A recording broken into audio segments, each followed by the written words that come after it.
Welcome to Preparing Your Hometown for Electric Transit.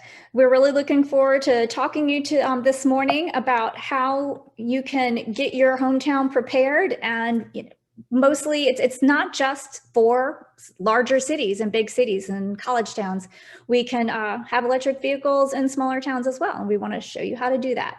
Before we get started, some of you, just to kind of equalize the playing field, we use a lot of acronyms and such, but there's a list of some terms that you'll be able to refer back to. So when you do start working with your utilities and OEMs and such to get electrification started in your town, you'll be operating on the same language as they are.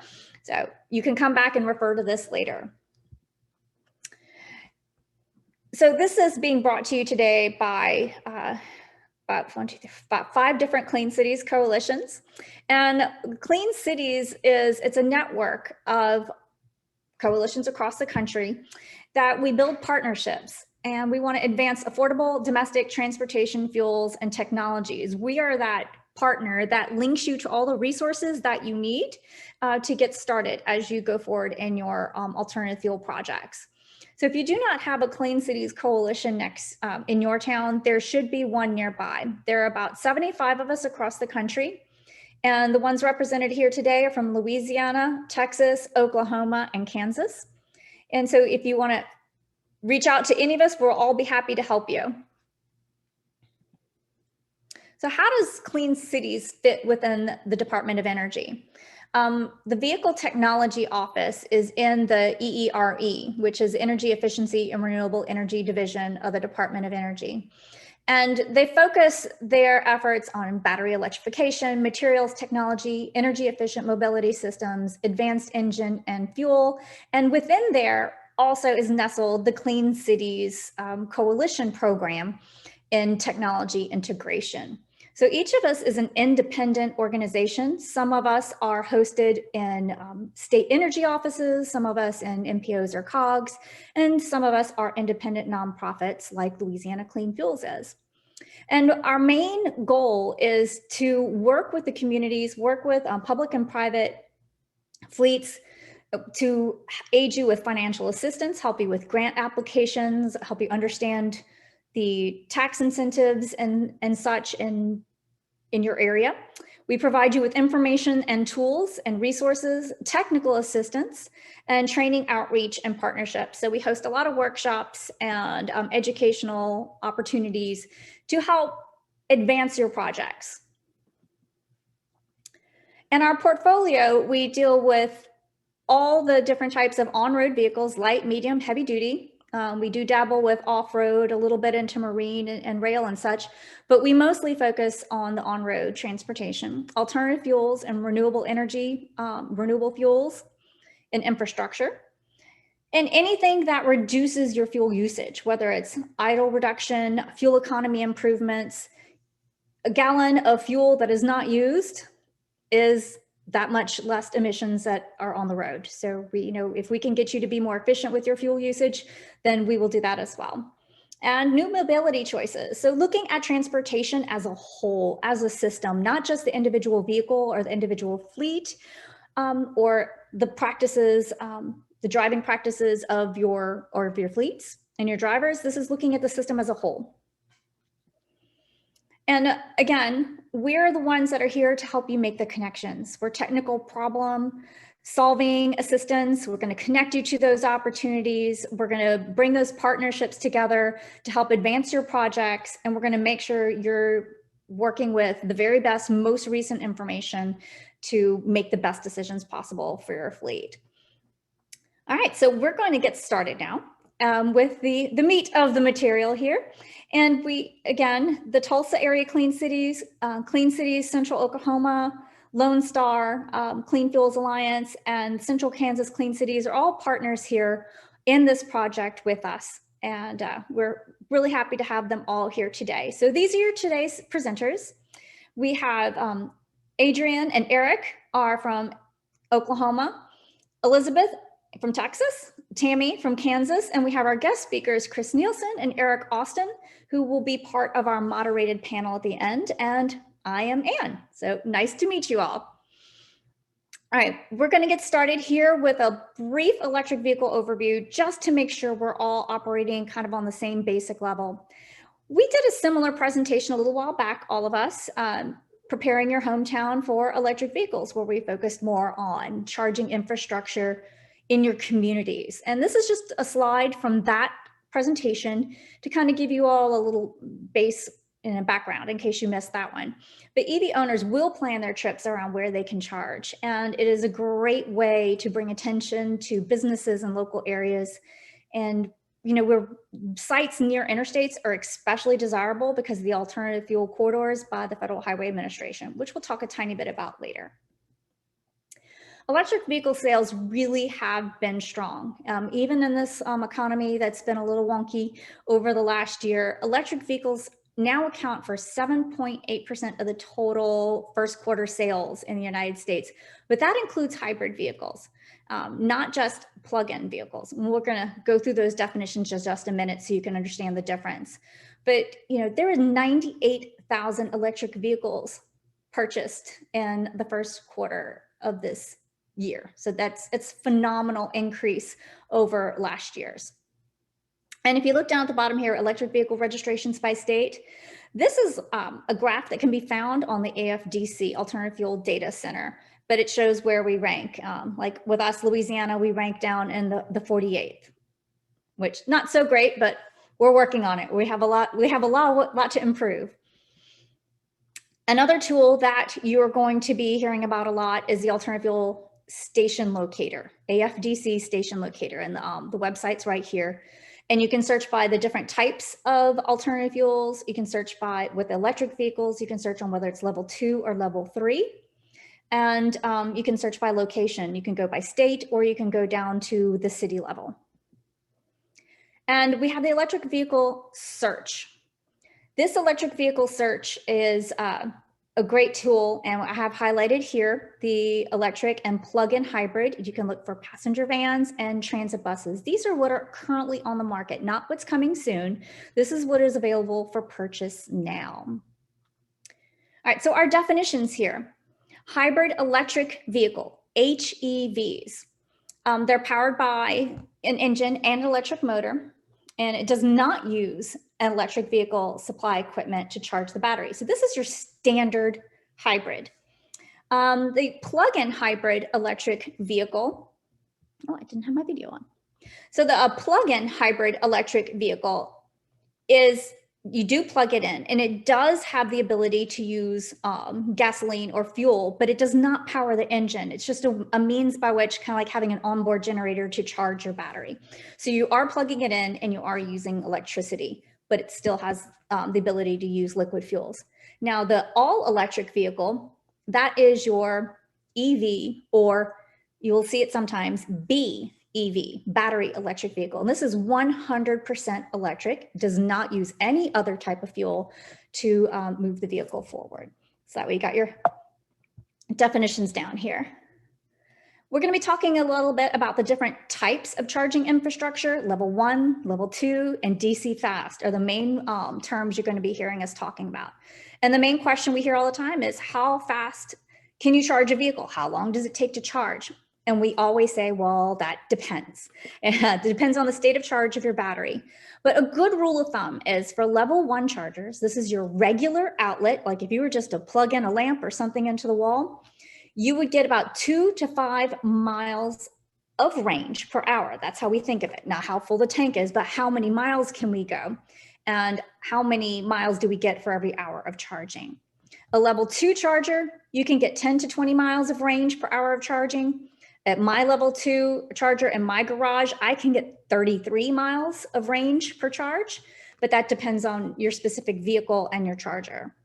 DC fast charging, these are the ones that are usually by the interstate. These are the ones that you're going to get the closest to the gas station feel as possible, where you can get 60 to 80 miles of range for every 20 minutes of charging. So you go in, you go to the restroom, you get your lunch, you come back out, and generally your car is fully charged up and ready to go again. And if you want to learn a little bit more about the alternative fuel corridors that I mentioned before, here's the website. This is an unfunded program that allows state DOTs to put up signage that lets motorists know that they're on an interstate that has sufficient charging for their particular type of alternative fuel, and you can charge. So an electric vehicle corridor, if you've seen alternative fuel corridor signage that says electric vehicles, you know that every 50 miles, within 5 miles of the interstate, you will have a universal fast charger available for you to charge up.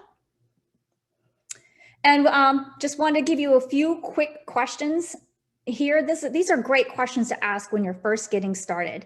And I put this in here for reference so that you would have this available when you do start talking and working on getting some electric vehicles in your town for your transit fleets. Basically, you're going to understand the lay of the land with your federal, state, and local incentives. What are your driving needs? How much energy will your fleet need, and when will they need it? What type of EV is best for me? The charger type that best matches your fleet? When and where will they be plugged in? Are there charging stations in your area? And what support can your Clean Cities Coalition provide? Basically, we can help you with all of these things, but the next best person that you will need to call, no matter what you're doing with any fleet of electrification, is going to be your utility. All right, so we're going to get started with our regional updates by our Clean Cities coordinators here, and we're going to kick things off with Oklahoma. Hi, Ann. Thanks for having me. Hi, I'm Adrienne Janes from Tulsa. And so if you could flip to the next slide, we'll get right into our Oklahoma update.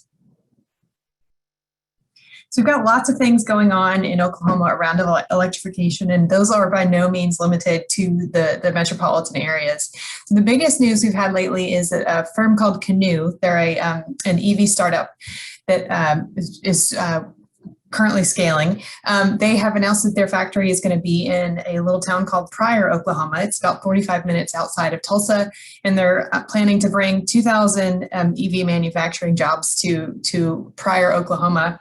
Also in Pryor, there's a Google data center there, and so I feel like Pryor, Oklahoma is, if you're a fan of the show Parks and Rec, Pryor, Oklahoma might be like Pawnee was at the end of that series where the tech firm moves to Pawnee and everything changes a little bit, but it's exciting. Everyone's excited about the potential for EV manufacturing jobs to be here in Oklahoma.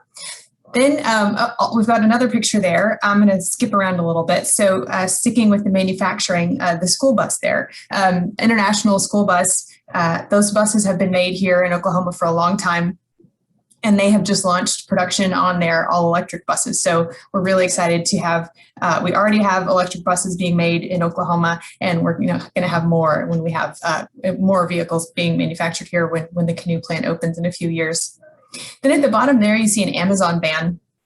That is one of Amazon's all-electric trucks. They placed an order for about 100,000 all-electric trucks a few years ago from a company called Rivian, and those have started production, and I think they'll go into service later this year. But earlier in the spring here in Oklahoma, we had one of the prototypes running around being put through its paces here in Oklahoma. So it was making deliveries in Tulsa, but also to the outlying communities as well to test the range and, see how it did, have Oklahoma put it through its paces. And I, from my understanding, I think it performed really well.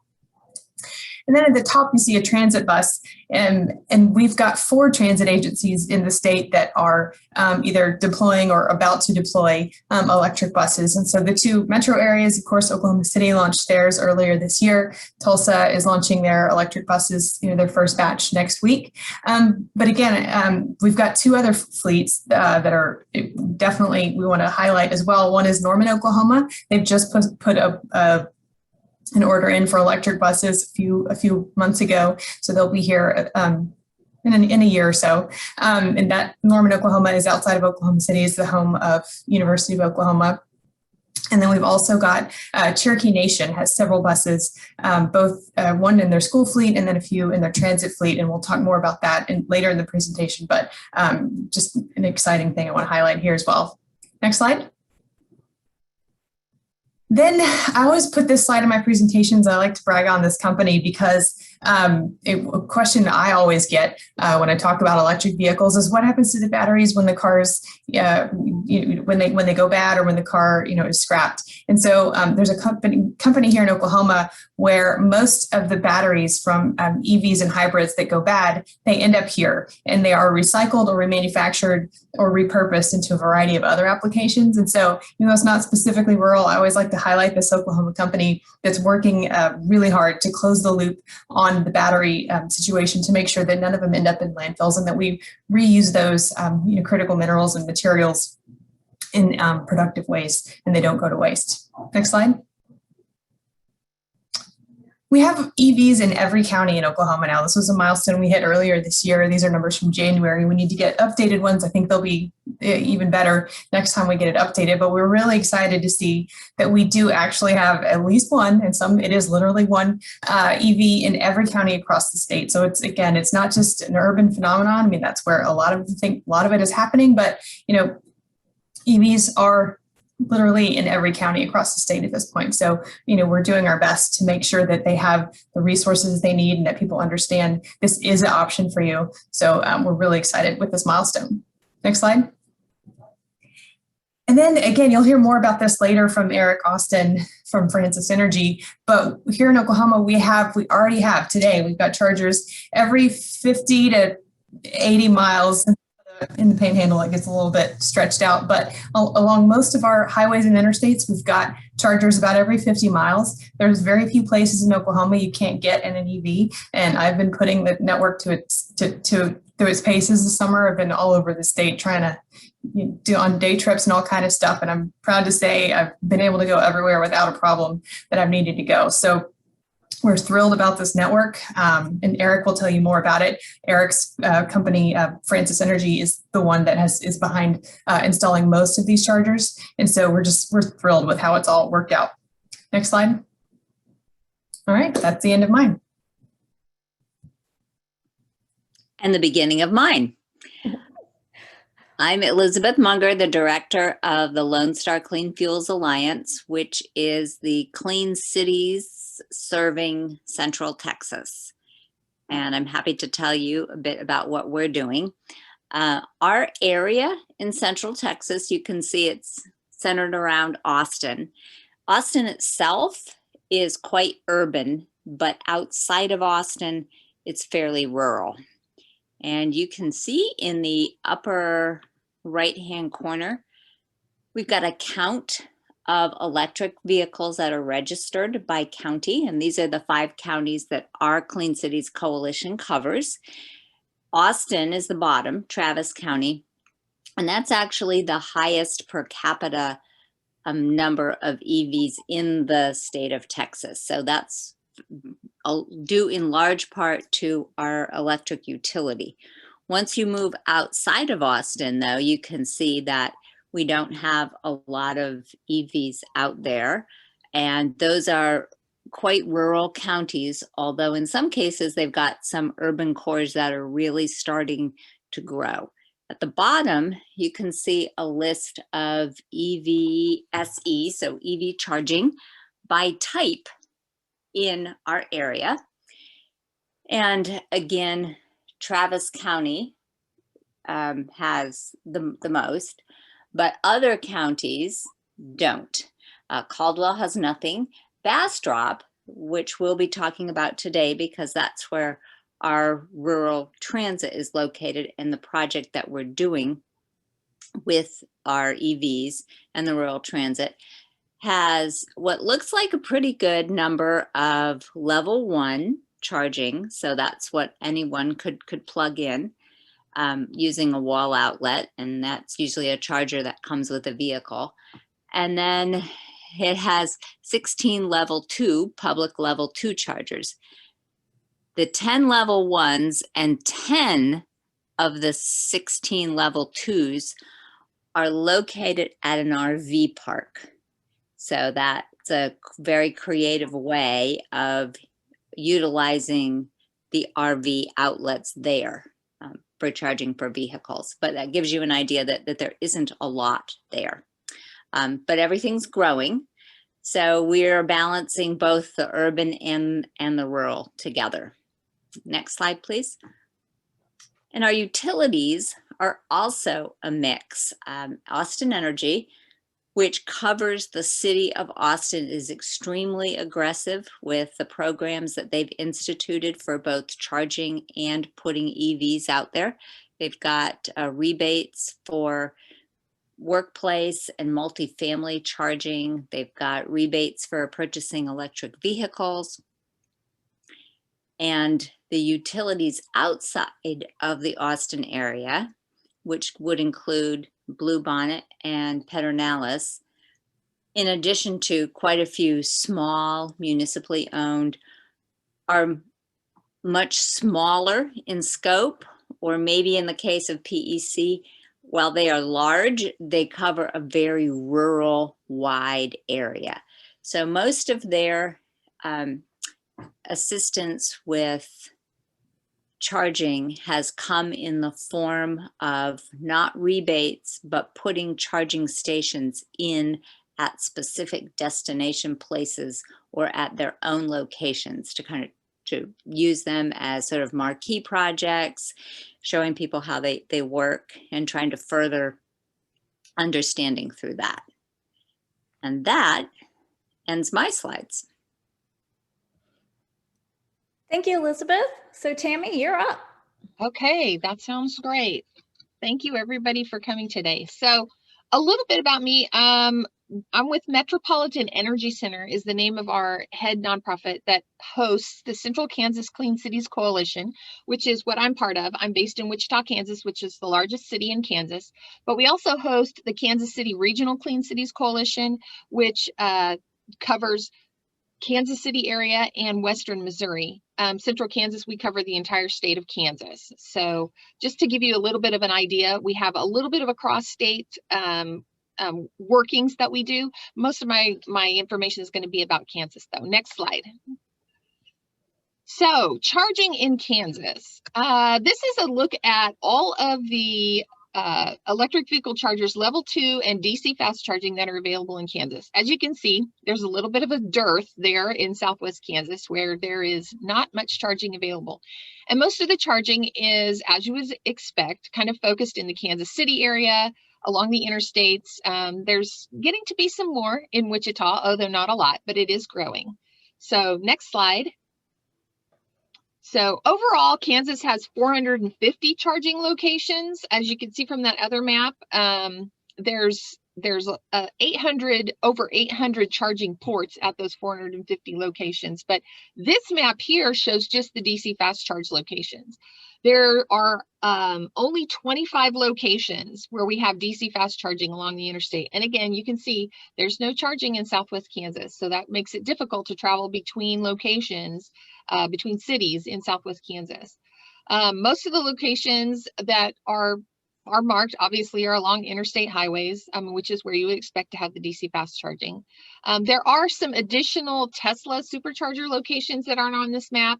Most of them are located in cities that are marked with a green dot for the non-proprietary DC fast charging, but we also have a Tesla supercharger in Colby, which is on the very western, Goodland on the very western part of I-70, and then in Emporia, you can kind of see that in the center of the eastern part of the state.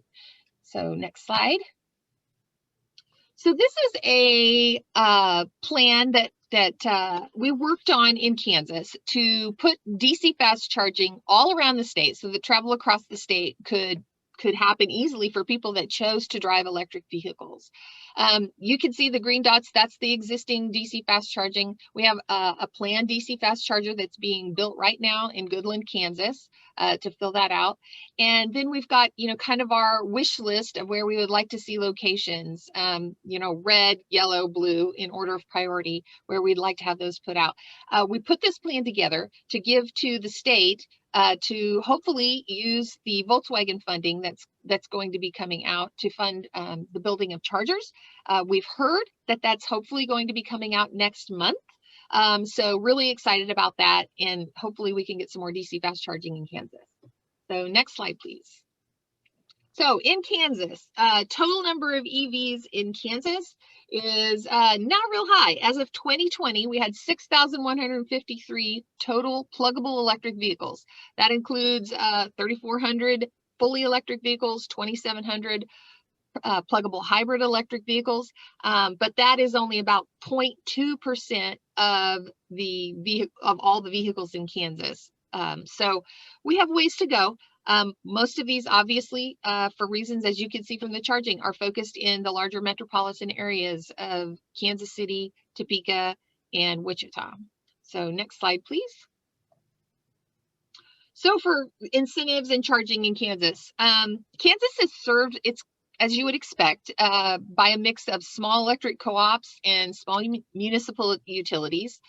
There is one smaller investor-owned utility in Southeast Kansas that covers a portion of the state down there. And then there's a very large investor-owned utility that covers Wichita, parts of the KC Metro, and a lot of the eastern third of Kansas, although there's also in that territory mixed in a lot of the co-ops and small municipal utilities as well.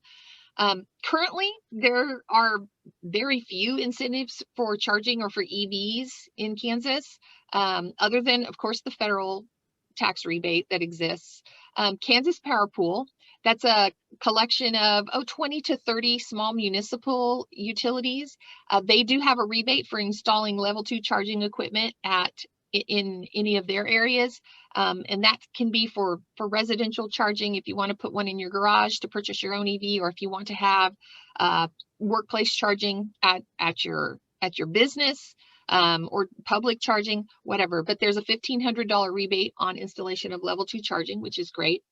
Evergy, the main IOU that covers the large portion of the state, they've applied for approval from the Kansas Corporation Commission to have some charging incentives. They're still waiting to hear back on that because they're investor owned. They have to go through that approval process. They do have some time of use rates that are optimum for charging, and they'll work with you on that. Especially if you want to do your charging overnight, you can get a really good rate.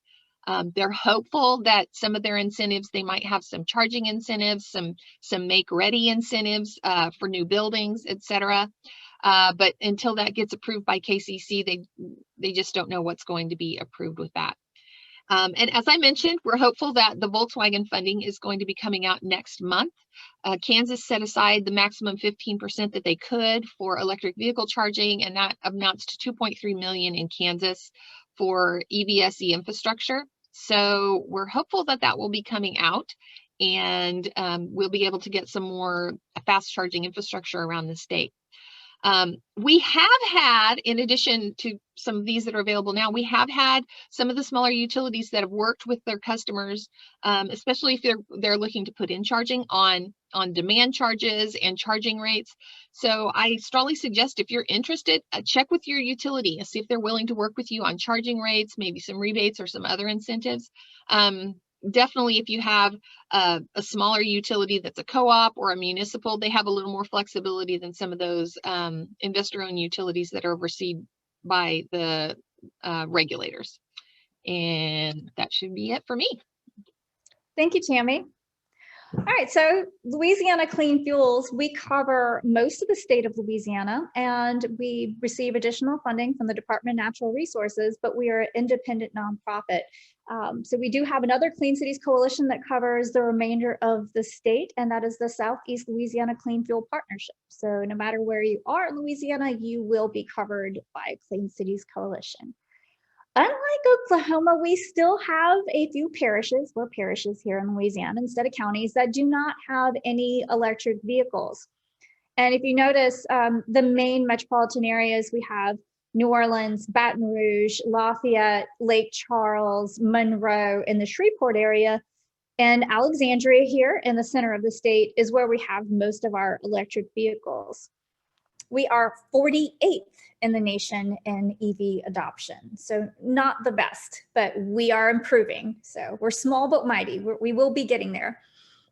If you take a look at the AFDC station locator, these are the amount of stations that we have currently in the state of Louisiana. I added in our other alternative fuels just for reference, so you can get an idea of how it's spread out across the state. Now, Only 5 of our fast chargers are the universal non-Tesla chargers, and they're all along the I-10 corridor along here. So we do not have any DC fast chargers that are universal, in other words, non-Tesla, up on I-29 or I-49, so only I-10. And the amount of fleets that we have utilizing electric vehicles is small but growing. So it's getting larger every day. And with the announcement of the Ford Lightning F-150 and some of the other new vehicles, we're starting to get a lot of interest in with municipal fleets in adding EVs to their fleet.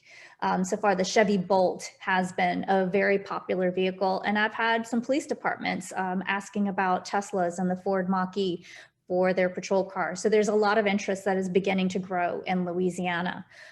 We have our Department of Environmental Quality has a Bolt. Entergy has made a lot of investment in electric vehicles. We have the Water Campus, and LUS is the Lafayette Utility System. They have some Nissan Leafs. We have 2 transit agencies that have electric vehicles. We have Sportran up in Shreveport, has the Proterra buses, and the Capital Area Transit System, or CATS, in Baton Rouge has the BYD transit buses. Now, I don't have any of my small rural areas or my smaller towns utilizing electric buses yet, so we will not be participating in the case study section, but we do have the larger electric buses for our larger metropolitan areas, and they are all working very well. And each of these transit agencies is planning on expanding their use of electric vehicles in their fleets. They're having some really good experience with that, so we're excited. While we may be behind, like a little bit behind with some of these other states and trying to catch up, we have a lot of programs going on and a lot of funding coming in that will really help us to incentivize and to move the needle and to try to get more EV adoption in the state of Louisiana. Last year, we were one of 14 states who won a grant to accelerate adoption of electric vehicles. And it's the Drive Electric USA is the name of the grant program. And each of the states in this program is forming Drive Electric chapters.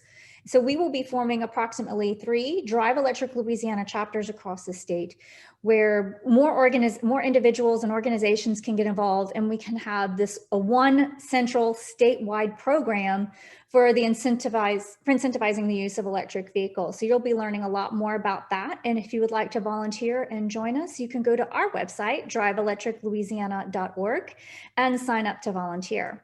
Or you can just email me and we will get you connected and put you on the list for when these groups get launched.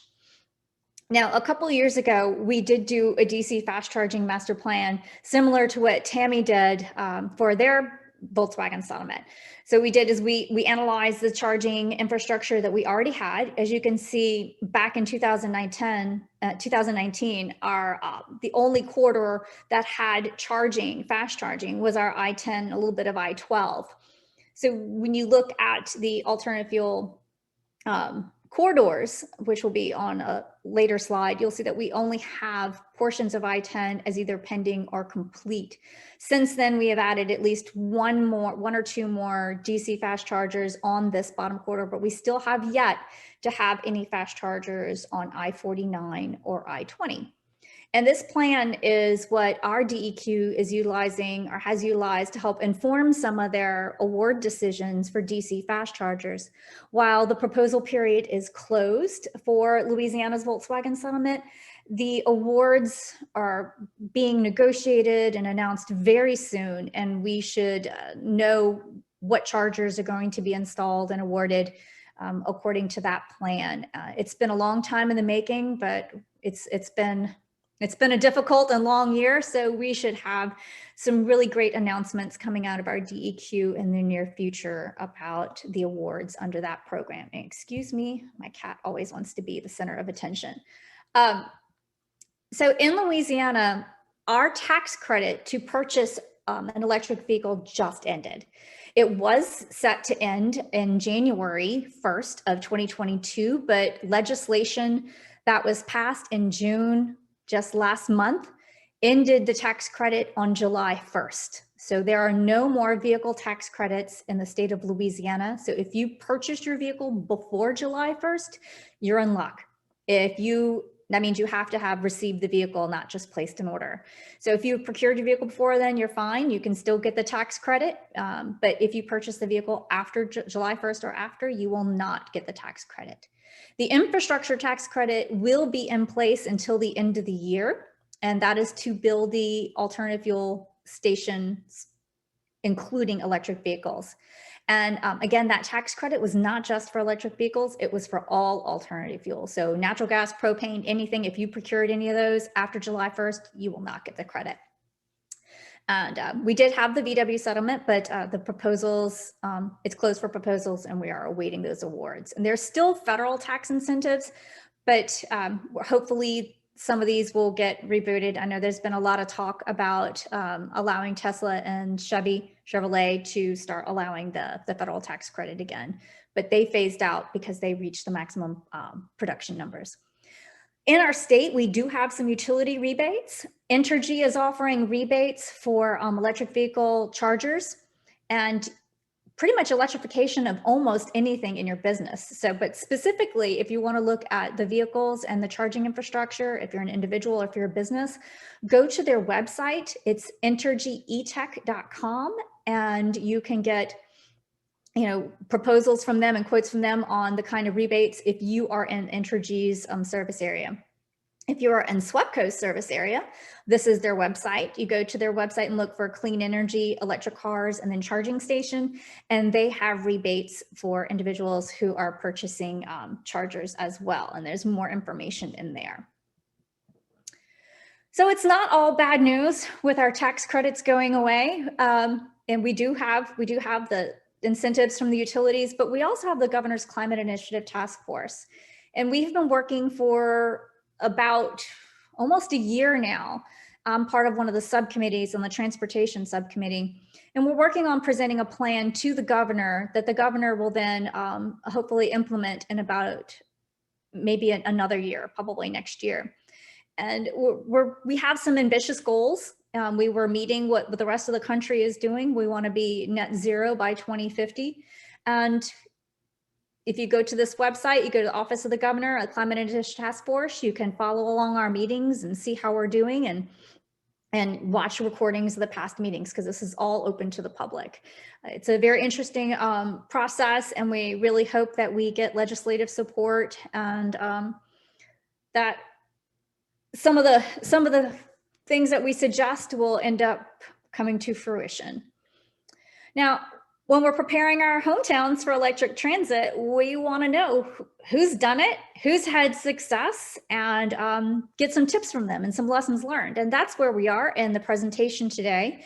We're going to start off by hearing from some success stories from Oklahoma, then Texas, and then Kansas. And then we're going to move into a moderated panel with our two guest speakers. So we're starting off here with Oklahoma. Hi, Adrienne again. So this one isn't specifically transit, but I wanted to highlight that a community that's done some charging projects well. And we were on our way back on a road trip a couple of weeks ago and stopped to charge in Durant, Oklahoma, which is just a little town on the Oklahoma-Texas border.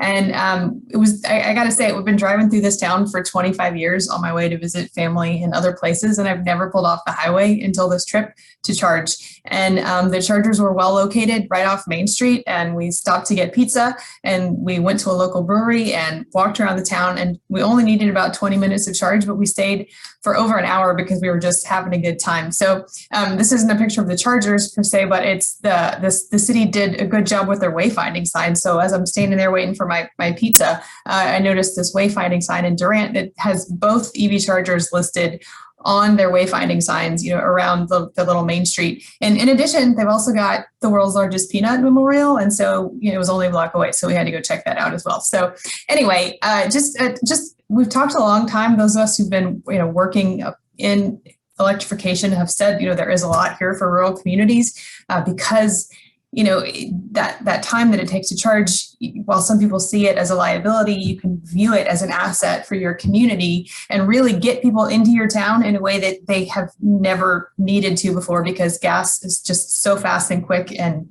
you can just fuel up and be on your way, grab some McDonald's and go. But, we stopped at 2 local businesses and walked around the town and had a great time. So anyway, Durant, Oklahoma is doing it right. Just wanted to point them out. Next slide.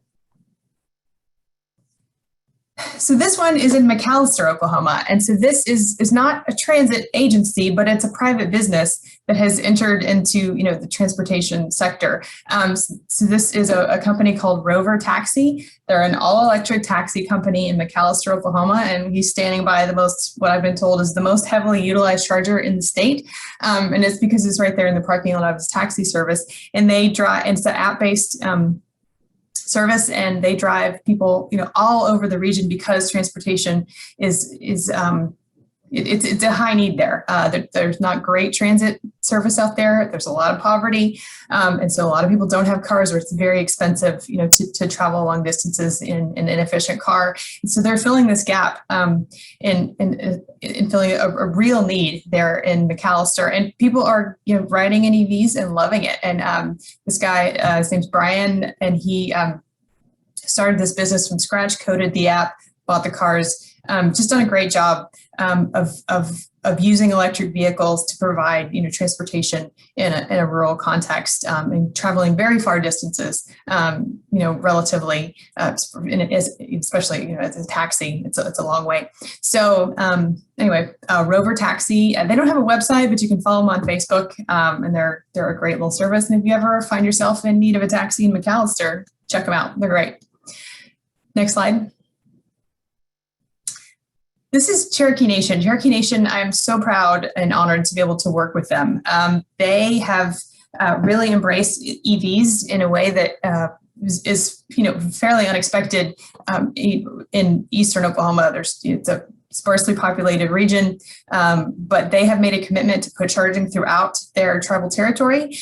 They started out with this solar canopy. You can see kind of on the top left corner there. It's a solar canopy, and they started with 4 electric chargers and recently had to upgrade to 8 because they were running out of room because they bought some EVs for their fleet.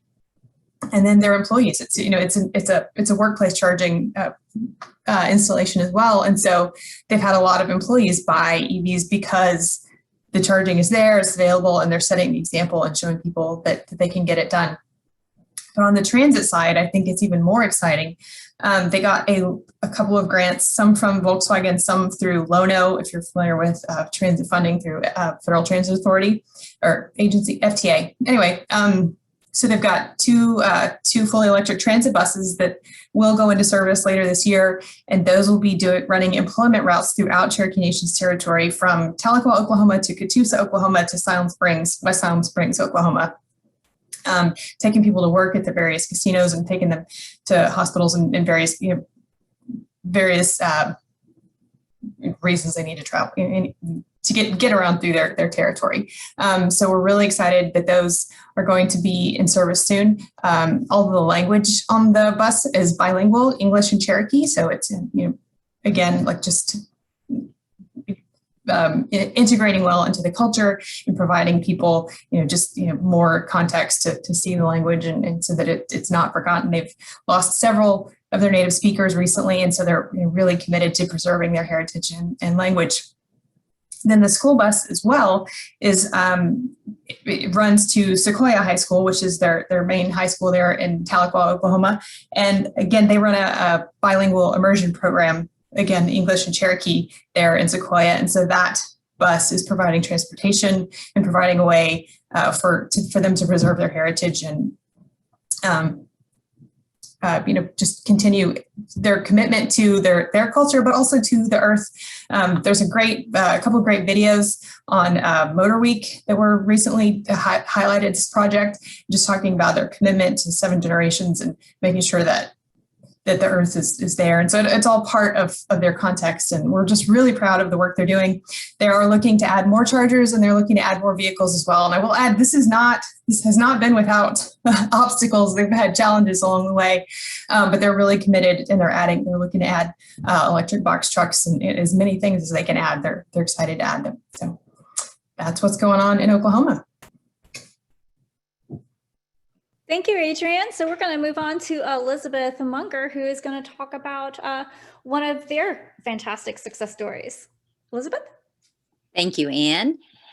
I'm talking about low-speed electric vehicles as part of a transit project. And you can see the low-speed electric vehicle in the transit application. It's pictured right there. And before we start into the presentation, a low-speed electric vehicle is not a golf cart. What it is a vehicle that can travel up to 25 miles an hour. And in Texas, on roadways with posted speeds of 45 miles an hour or less. It requires the driver to have a driver's license. It's a vehicle that's registered at the Department of Motor Vehicles, and it has to have a license plate. And you can also see that it comes with seat belts, and those are required to be worn at all times. So it's very much a street-worthy vehicle, and it's frequently used in MicroTransit applications. And this is one with a transit, but it can be used in a variety of other applications throughout. Chris is currently using them in different types of settings. So next slide. So MicroTransit is typically referred to as a demand response transit. And I remember using, when I was in college, dial a ride, dial a bus. And this is that's what this was, maybe the traditional, but now we've got something that's even better. So it's app driven. And in this case, CARTS, our Capital Area Rural Transit System, that's what we call them, CARTS, has both an app and phone in for on-demand trips. And the reason that they chose this project was because they felt that there were efficient ways, that these vehicles would be efficient ways of extending their transit's reach.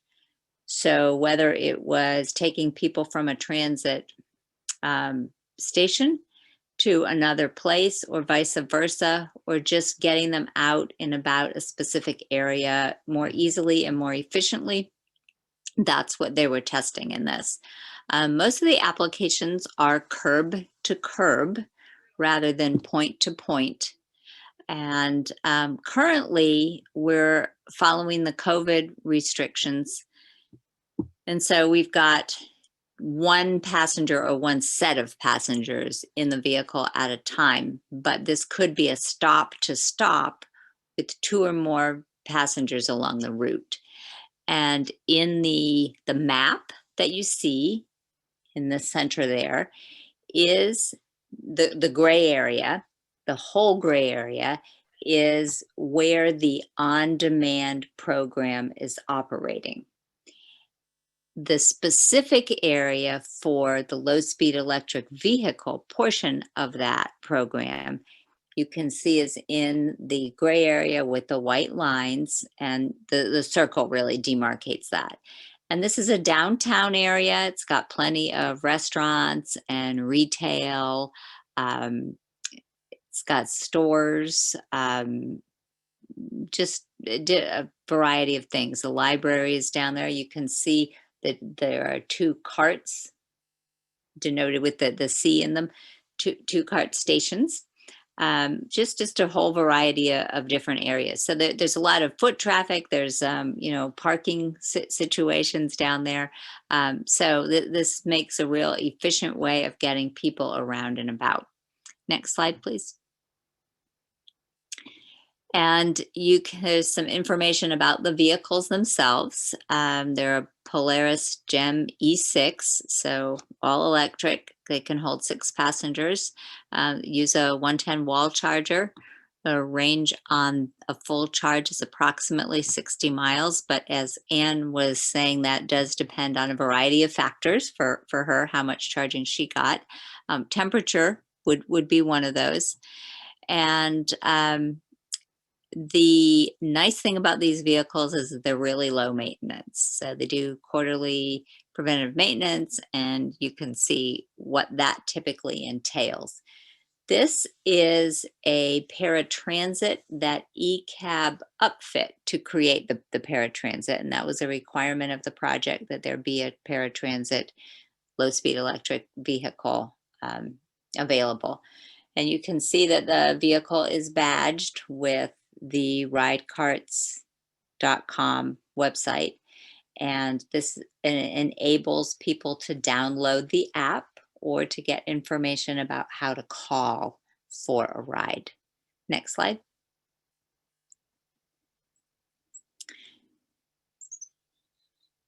Okay, these currently the trips are Monday through Friday, and the service is free due to the grant.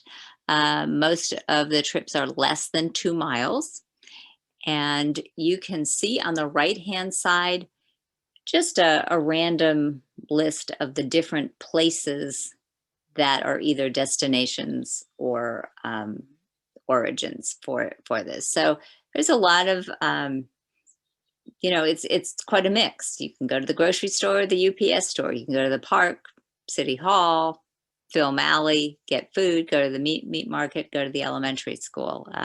So it's a good way to take these shorter trips, and it's much more efficient. Next slide. So these vehicles have been operating since December 16th of last year. And we're coming at that point, heading out of the grim months of the pandemic and just getting back into the economy, opening up gradually, people feeling more comfortable, and some increased tourism in that area. And you can see over time the increase. So from December 16th to April 26th, you've got one set of statistics, and then the 2 months after that, approximately, you can see that the growth is in the 70s, 70%. So we're growing. Last time we looked at this, it was 130 passengers in a week. And so moving along, it's popular, it's fun, and I'm going to turn it back over. And if you've got questions, please pummel Chris with them, because he's eager to talk about his successes there. Thank you, Elizabeth. All right, so next up we have Tammy to talk about their school bus project. Hi. So Kansas, we've got several locations that are using electric vehicles. Wichita, our largest city, has some electric buses in their transit. Topeka has some on order. I'm not sure they've received them yet, but they're going to be moving to electric buses. In Western Missouri, the Kansas City, Missouri runs them. There's some electric buses at the airport in Kansas City. But those are all metropolitan areas. So I wanted to talk about a rural area that is using electric buses. And that's there's a project in Knox County, Missouri. It's in northern Missouri, north of Columbia, which is where University of Missouri, or Mizzou, is located, to kind of give you some perspective of where it is. But the school district there, they did their research. They found they had several routes that could be supported by an electric bus range.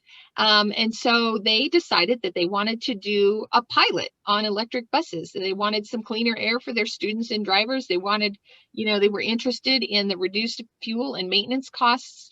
And then additionally, some of the ability to potentially support the grid if necessary. So they decided to do this pilot project with one bus to find out if it would work for them, and to see how much they could save, see if they had any issues that they didn't foresee, and how that would work out for them. They chose the Lion C school bus from Lion Electric. There's several electric school buses out there, but this was the one that they decided upon. And it was delivered in February of this year. So they ran it in the snow. They've been running it a little bit over the summer for some special events in the heat. And so far, they've been pretty happy with it. So the kids love it. The kids absolutely love it. They have 4 to 5 drivers who are fairly regular. They kind of switch it off on different routes to get information on how it works on the routes. And 4 to 5 drivers who've driven it, and most of them really love it. And basically the whole point of their pilot is to find some cost of ownership information, any maintenance issues, etc. So next slide. So the bus in total was a cost of $338,000, just over that. And so that's a lot of money for a small school district to spend on one bus. So what they did is they pooled the funding in order to be able to afford the bus. They used some funding from the Missouri Volkswagen settlement. That was about half of the cost of the bus, a little over half. They received a USDA grant to help fund it. They got some funding from Associated Electric. That's the electric co-op that services their area. Also, the Rural Electric Cooperative in Missouri it's the cooperative of all of the co-ops. They chipped in some. So the cost to the district was only $7,500 for this bus. So that's how they were able to make it work. And I strongly suggest, if you're in those rural areas, pool that funding, get that funding together so that you can afford this and start moving into the second part of this conversation, which is the fuel and maintenance savings. So that has turned out to be a really great opportunity for Knox School District. So far, like I say, they've been running it about half a year. They're saving 11 to 14 cents per mile with electric versus the cost at 31 to 38 cents per mile for diesel. And that was also on a special pre-purchase that they had for their diesel fuel. So the cost of diesel has gone up. Diesel's going to be higher this next year, so they anticipate they're going to be saving even more.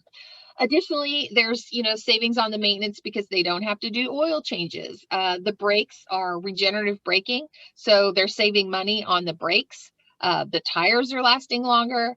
They're saving money on not having to replace the tires as often. They're estimating so far this year, or based on what they've saved so far this year, approximately $4,000 a year in savings just on fuel and maintenance. And then additional savings, because they're getting so much extra distance on their brakes and tires, they think that could be as high as $5,000 per year because of just general savings. The composite body, it's not going to rust out like the diesel buses do, so they anticipate they may be able to run this longer, whereas a diesel bus has a 12 to 15 year life. They think they may be able to get, maybe 15 to 20 out of one of these buses. So they're able to run it longer. There's also the resale value of the batteries at the end of life of the bus. Those can be resold to and repurposed. When batteries aren't able to be used in an electric vehicle anymore, you can still move them to other purposes, energy storage, for buildings, etc. So they're really excited about this bus project, and so far it's been working really great. Like I say, they ran it in the snow. They didn't have any issues. It was actually delivered in the middle of a snowstorm in February, and have really enjoyed it. They've got they're going about 75 miles a day on a typical route. They're only using about 62 miles of range with that because of the regenerative braking. They've got one driver who she's really awesome and has really figured out how to use the regenerative braking, and her range is well over the 125 miles that's posted for the bus. So it's working out really well for them, and they are really happy with it. And I would encourage you, they've got a website here. This is their website where you can go and you can follow the issue on the bus. And they're being very upfront about it. Some of the issues that they've had with the bus, they had some maintenance issues, mostly having to do with the learning curve of moving from a diesel bus to an electric. They installed the typical cameras inside the bus, and they didn't wire them, and the cameras were pulling the batteries down overnight when the buses were sitting parked. So they had to work through that and some different things like that just, like, as I said, the learning curve with how you work with an electric bus a little bit differently than a diesel bus. But overall, they're very happy with it. there's the site. An easier way to find it, if you just go to knoxr1.us, you can click on high school, then click on bus project, and then you'll see the EV bus project there, and you can view it from there. And I will also drop that link in the chat, and you can go home or go online and check out the information on their bus. And the superintendent of the school district there, he is really great to talk to. He'd be willing, if you just look him up, give him a call, he'd give you some information on it. So, and that's what I have. Thank you, Tammy. Sure. Awesome. So we're going to be moving into the moderated discussion now, where if you have any questions for any of us about our projects, or if you have questions for Chris Nielsen and Eric Austin, as you listen to their to their Q&A section, you can put your questions in the Q&A. If you put your question in the chat, we will ask you to retype it into the Q&A. The chat is just for other discussions and for sharing links and such like that. So we're going to get started with this portion of the presentation. Sorry, my cat's being obnoxious. So Eric Pollard, he's going to take over and be your moderator for the next and final portion of our presentation today. Thank you so much, Anne. Great presentations and great stories from around South Central US. So thanks for the opportunity. Eric Austin, I think I'm going to toss it to you. We heard Adrian talk a little bit about Francis Energy and some of the success we've seen in our region. If you want to touch on anything related to charging and considerations for charging, especially for rural communities and especially for rural transit, I'll turn it over to you, give you a couple minutes. Absolutely. Thanks, Eric. So as Adriana mentioned, we're based out of Tulsa, Oklahoma. 2019 built out what a lot of people consider the first comprehensive statewide charging network there in Oklahoma. About every 50 miles, with the exception of the Panhandle region, you can find a DC fast charger. Some of those being 50 kW all the way up to about the 400 kW range. I think that's a little bit important to understand. We talked about different charging and different charging opportunities. Understand that these are dispensers. The car itself will determine what the acceptance of that charge actually is and the speed of that charge.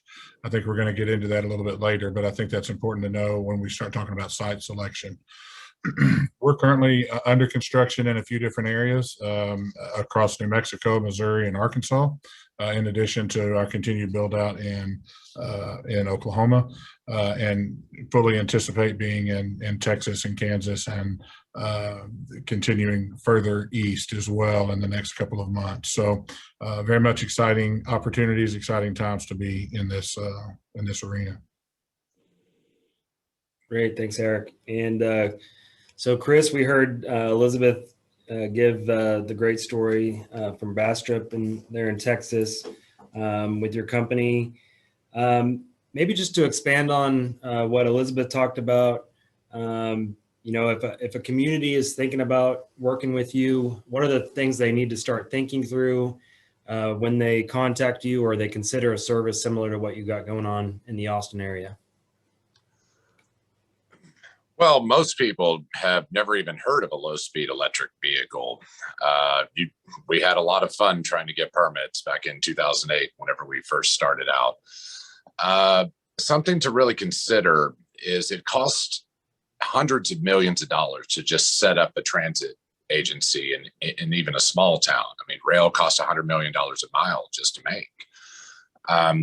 The cost of operating these vehicles is just a fraction of what it costs to operate a cutaway or a big diesel bus. And something that they should consider, or at least from our observation, is our type of vehicles handle that last mile, that microtransit service, and we can load and unload the vehicles in under 10 seconds. And that is the part of public transit that is the least efficient, because it takes a long time to stop a bus and load and unload passengers. So if they utilize us for their urban core, they can use their other assets to pick up passengers outside the rural community a lot more efficient, because they don't have to worry about the 2-mile rides. Great. Yeah, and I think that's critical that, the more we can find ways to support existing transit, find ways to, have our streets be used for people instead of vehicles is a great step. So, Ann, do you want to talk about this poll real quick? Yeah, sorry, we were supposed to launch this a little bit earlier, but we have a poll going on while we're having this discussion because we want to learn a little bit more about you, who you work for, and it'll help our panelists to understand a little bit more about what your needs are, what kind of questions you'd like to have asked. And again, we remind you, please put your questions in the Q&A for any of us. Thank you. Back to you, Eric.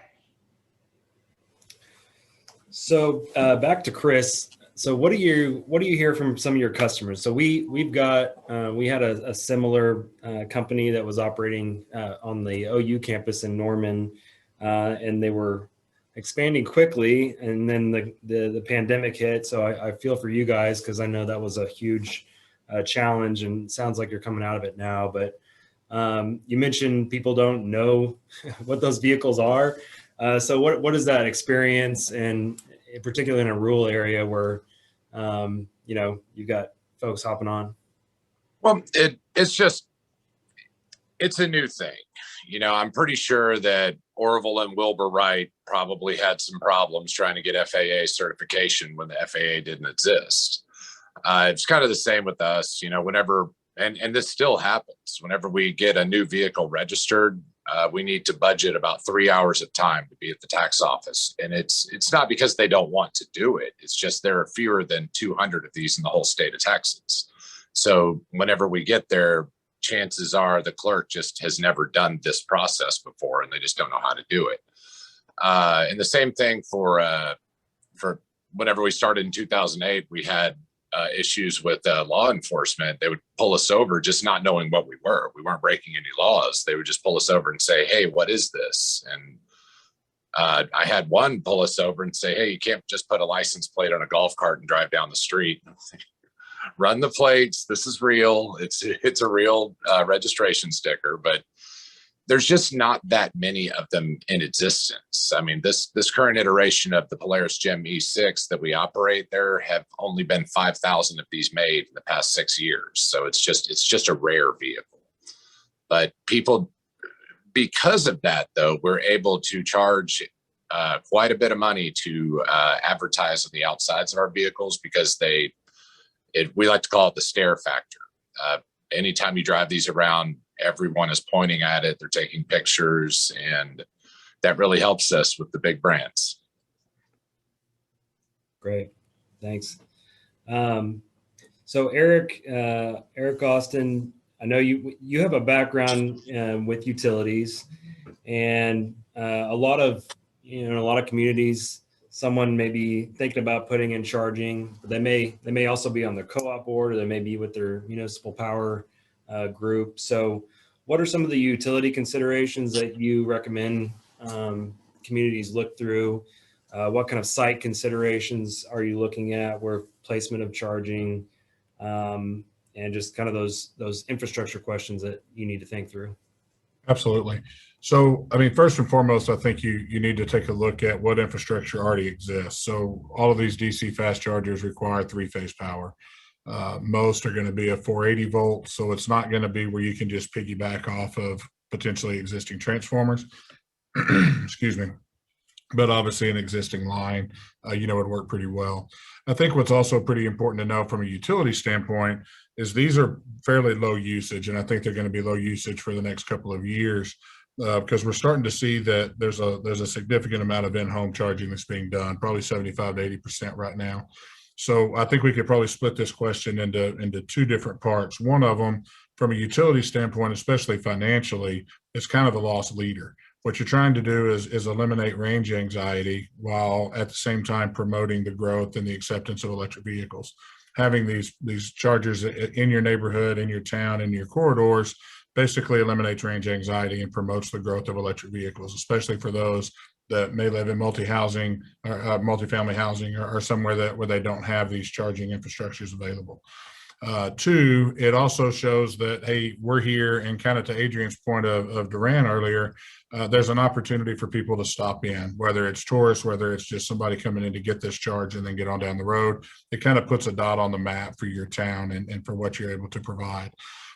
So from the utilities perspective only, there's an investment obviously that has to be made, whether that's on the public or the private side of this partnership. There's transformers, there's poles, there's wires, there's underground utilities, there's land lease agreements. There's a lot of things involved in getting this up and going. But what it does is when it does promote the growth of these in-home charging, now you're selling overnight high margin kilowatt hour sales. So you can kind of look at it as an investment, whether it's a marketing investment, whether it's a financial investment, however you want to justify what those costs are for that up front. Basically, you're promoting the growth and the acceptance of these EV chargers. And then from, of course, the infrastructure side, oftentimes we visit with utilities, mostly because of our background of our utility department at Francis. We may have some relationships that already exist there. But it also kind of helps with finding, where do you feel the best host would be? We're not from Durant. We're not from this town. Kind of where do you see that this could be a good fit? Maybe they've already talked with potential site hosts. Maybe they've already kind of had an idea that this would work out pretty well.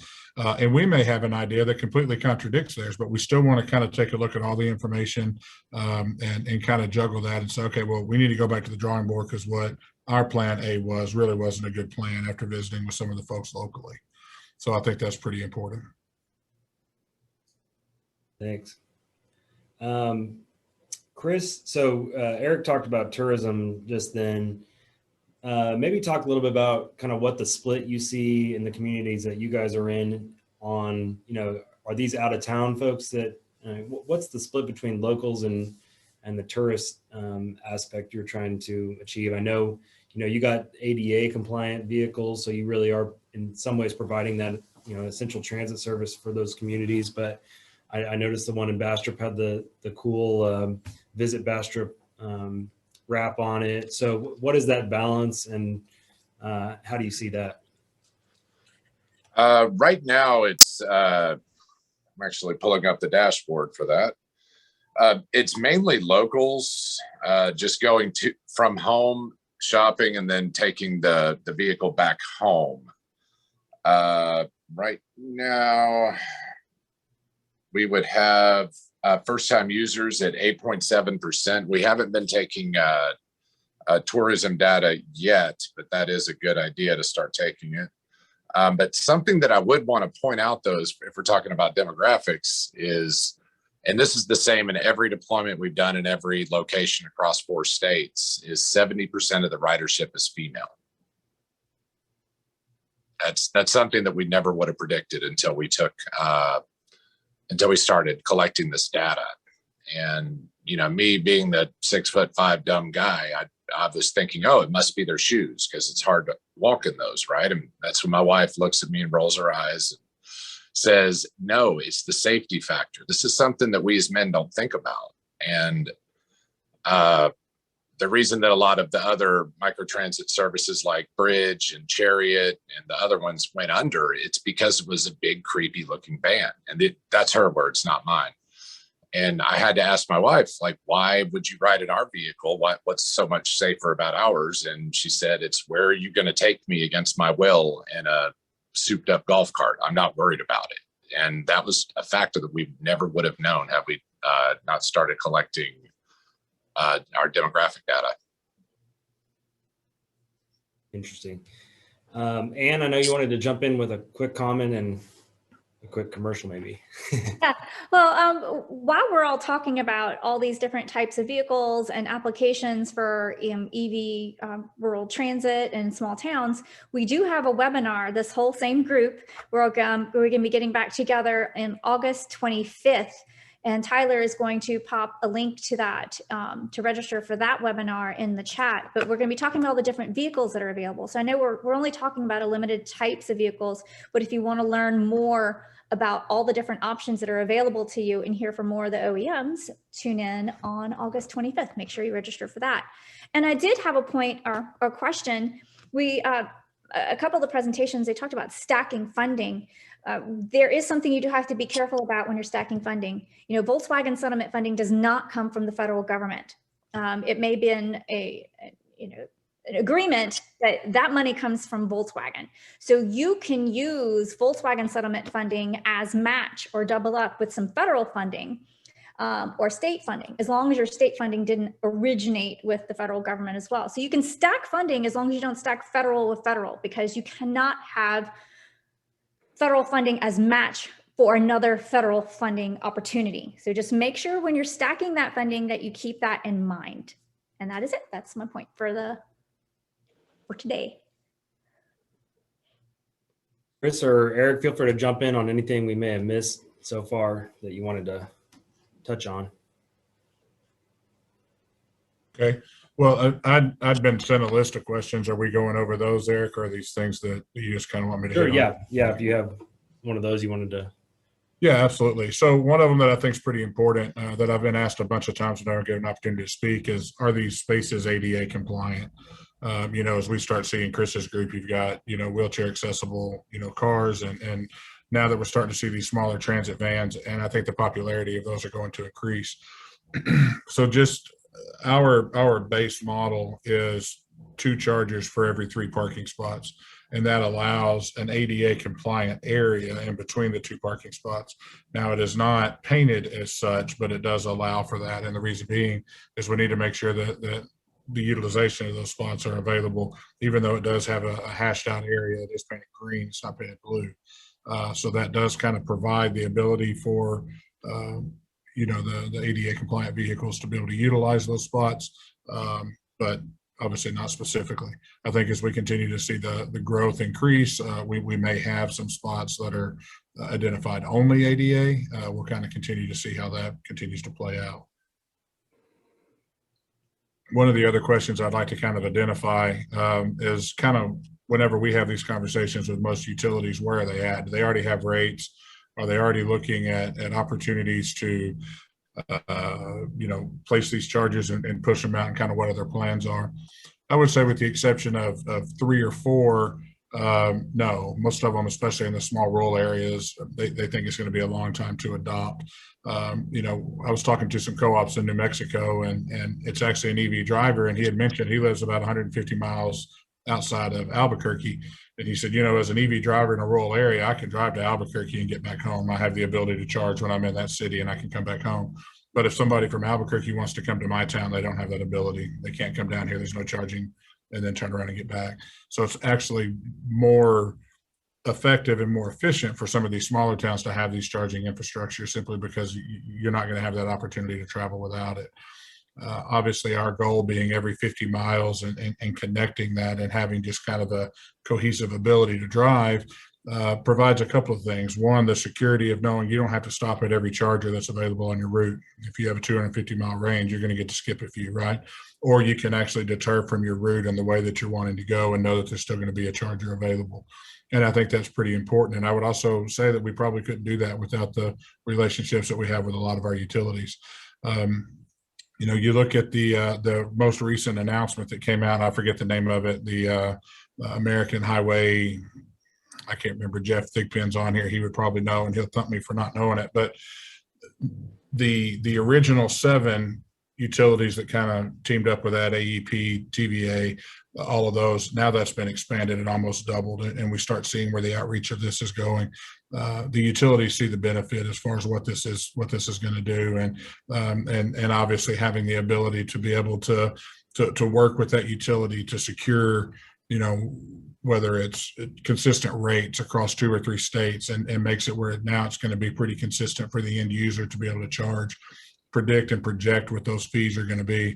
We know gasoline right now is roughly 3 or a little bit more over that a gallon. What does it cost to charge your car? Well, that's going to vary based on utility rates. So being able to have that kind of consistency and seeing those kind of coalitions come through are very, very helpful, I think, for all of the drivers, or potential drivers, even more importantly.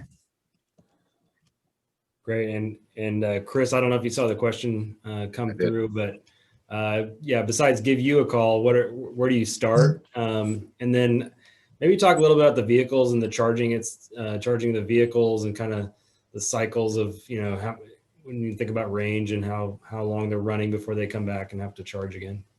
But yeah, where to start? Okay, first I'll answer the technical question, then I'll go to the hard one about how to start up. So our particular vehicles, we only use 110 wall outlets. That's it. We don't do L2 charging or DC charging.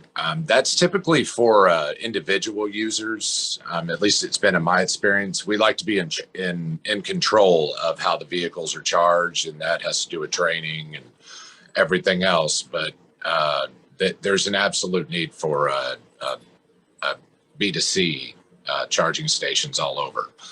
Our vehicles typically take about, say, if we bring a vehicle in that's totally depleted, it can take up to 12 hours to charge, but we've found that we've never brought them in completely depleted. It's generally between 6 and 8 hours. We charge them overnight on off-peak times, so it's about 5 cents per kilowatt hour, and that really makes our operational costs, at least from an equipment standpoint, it's under 50 cents a day. So, I mean, the cost savings are obvious there. Now, as far as setting them up in your own community, we have, you know what, I'm going to go on and share my secret sauce because this needs to be disseminated and I can't cover the whole country. What we found is, number one, it's very difficult to just break into a city and say, hey, hire us, without going through a long, arduous RFP process. And there's a lot of meetings. So what we found is if we can come in and develop a relationship with the Chamber of Commerce or the Downtown Association or whatever version that each city has, and we get them to hire us on a pilot program on a limited basis, say Thursday, Friday, Saturday, and we brand the shuttle. We actually white label eCab. Like, nobody really knows the name of our company in our in all of our deployed areas, and that's fine as long as the check is written out to us. I really don't mind. But like in Chandler, Arizona, we were operating side by side with Waymo, and our service was called the Chandler Wave. That was their sense of humor. It had surfboards and waves on it in Arizona.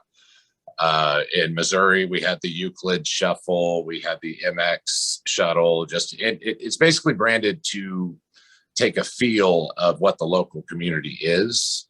And with this pilot program, we have a dashboard that's very robust. We collect the demographics of the passengers down to the granular level, minus personally identifiable information, meaning we have their gender identity, we have their estimated age. Now that's a soft number. We have number of passengers, we have where they work, where they're going, where we're picking them up, the reason for the trip. And all of this is done through a combination of sensors. We have sensors on each one of our seat belts.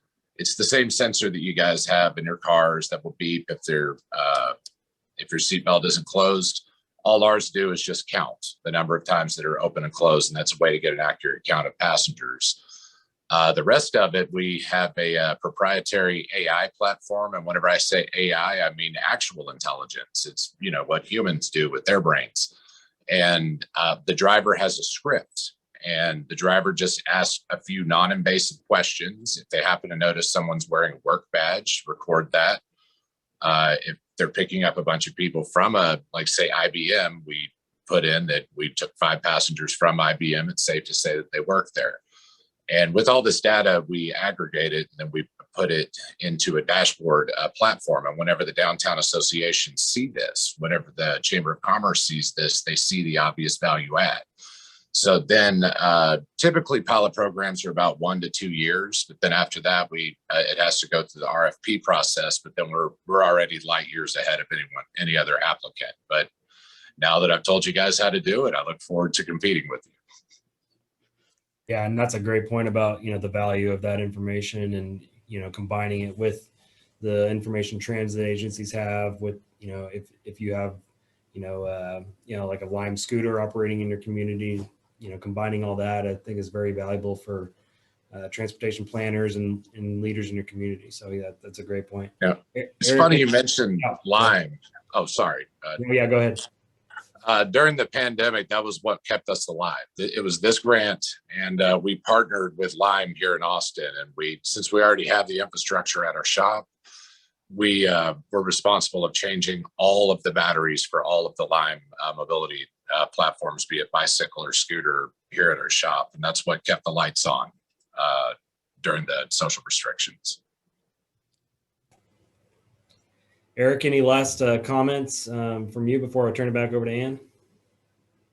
Yeah, just one little thing kind of to hit on what I mentioned during the intro. One of the most confusing things I think about DC fast chargers is the term level 3. Level 2, it's in home, it's single phase, it's kind of slow. Level 3 could be anywhere from 50 kW to 400 kW. To kind of put that in perspective, a Walmart neighborhood market is going to run on about 380 kW. So we're talking about a charger that's pretty significant. Very few vehicles on the market right now can actually accept a 400 kW charge.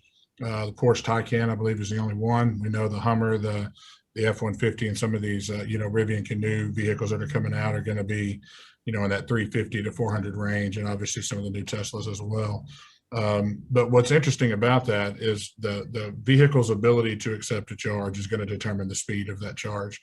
Chris mentioned having the control of knowing this 110 volt it's predictable, it's projectable, and it's safe, right? So whenever you start taking a look at which charger do I use, well, if your vehicle can only accept a 50 kW charge, you're not going to get an added benefit of going to 100 or a 200 kW charge.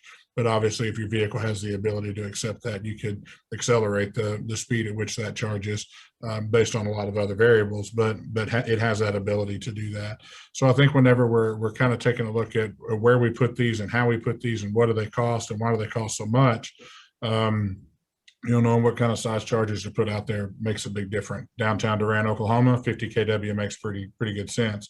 On the turnpike coming out, that's not going to make good sense. You don't want to hang out at the gas station for 25 minutes. You might want to only hang out at the gas station for 6 or 7 minutes. So let's have a charger that works, for basically what we need to do. So, that's a big point. I just saw a question pop up and I can answer that really quickly. The answer is yes. There's been supply chain issues that just completely unforeseen from vendors that we thought that we could expect things from. Not only that, but more importantly, whenever you need a part to fix a charger that's failed, that's been a very difficult. I mean, I guess you can anticipate, seeing some complete charging unit issues as far as procurement and things coming in. But what if you need this certain little capacitor, or what if you need this small little relay that's proprietary to this brand of charger, and the only place you can get it is Cebu, Singapore, and you've got to wait maybe 3 or 4 or 5, 6 months for that to come in?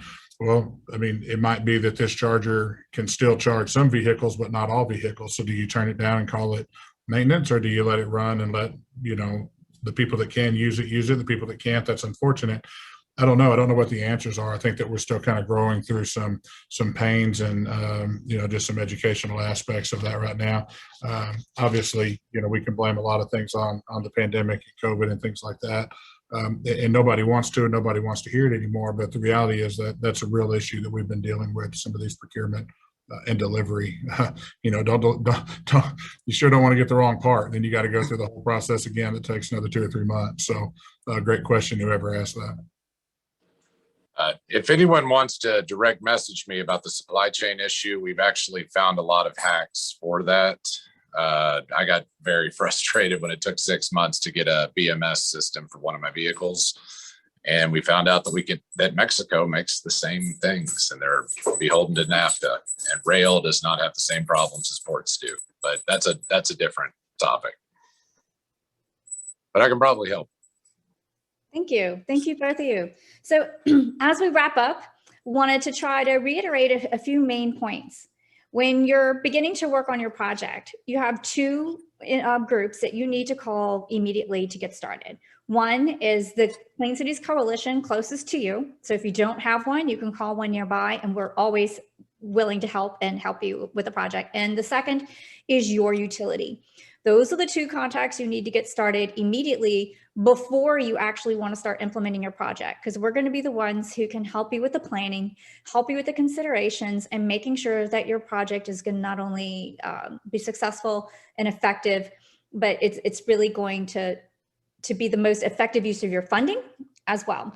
so we can help you with the funding resources. And if you have a project idea that you want to pitch, always reach out to your Clean Cities Coalition, because even if there isn't existing funding right now, if we know what your project is, what you want to do, what vehicles you want to procure, we can have that in the ready for when a funding opportunity does arise. We can call you and say, this is a perfect fit for your project, because the turnaround for these federal fundings and sometimes the state fundings is pretty quick. It's pretty short. So it saves us the step of having to go out into the public and say, hey, there's a funding opportunity. Who has an idea? If we know your idea ahead of time, we can get everything in line and we'll more likely to have a successful project. Thank you all so much for joining us. It has been recorded and it will be posted on the Louisiana Clean Fuels YouTube channel, but I'm also going to be sharing the original file with each of the presenters here today. So they will also have copies of the whole entire recording for today. Do any speakers have any final wrap-up overview points that they would like to make before we end today?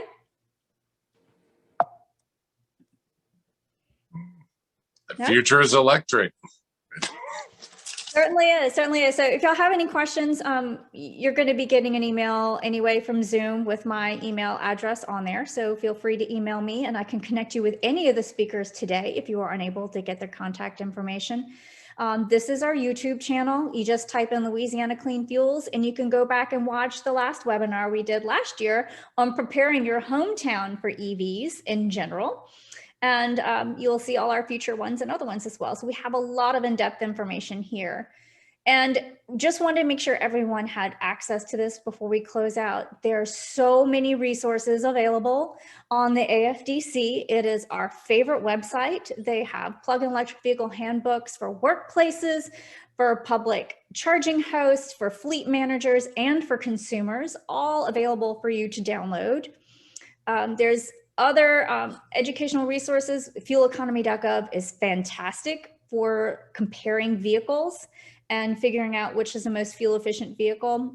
Lots of apps you can get. These are the ones that you can get on your iPhone, where you can always find out where the closest charging station is the AFDC's fueling station app. And there's a lot of great video case studies. I know someone referred to their Motor Week vehicles. This is a place where you can go find those as well under the case studies. It's just a plethora of information and resources. And we do have a technical response service that can really dig deep and just make sure you tell them you're working with a Clean Cities Coalition and you can take advantage of this technical response service as well if you have something that is just stumping you. All right, that is it for today. And we thank you all so much for joining us. Make sure you register for the August 25th webinar, where you will hear in-depth information about all the different vehicles that you can use in the smaller towns that will help you develop and plan your small town transit system for electric vehicles. Thank you so much. And this concludes our webinar.